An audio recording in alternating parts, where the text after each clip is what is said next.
JJ has Aicardi-Gutierrez syndrome, which has resulted in post-infectious bilateral striatal necrosis and dyskinetic cerebral palsy. It's a rare disease which is approximately 1 in 300 people worldwide, and it functions more or less like an autoimmune disorder which attacks his body. It was a long journey, not knowing what the diagnosis was, so we were waiting for 12 years to find out what was wrong with JJ. So we've had many different diagnoses, which were, some were fatal, some were, quite actually severe diagnoses.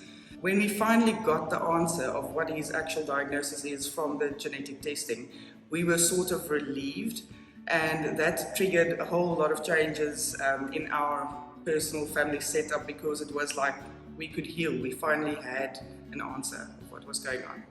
I weighed approximately 188 kilograms up until JJ's diagnosis, and I've since found closure that it wasn't my fault, I guess, and I've lost 47 kilograms so far. And I'm getting stronger, JJ. So now I'm able to pick him up, which I couldn't do before. So it's a big thing for us. The diagnosis itself meant the world. We haven't found that the community is extremely supportive. I won't say that. But I do say there's compassion. You can see compassion in their eyes, but they don't really know how to approach and support.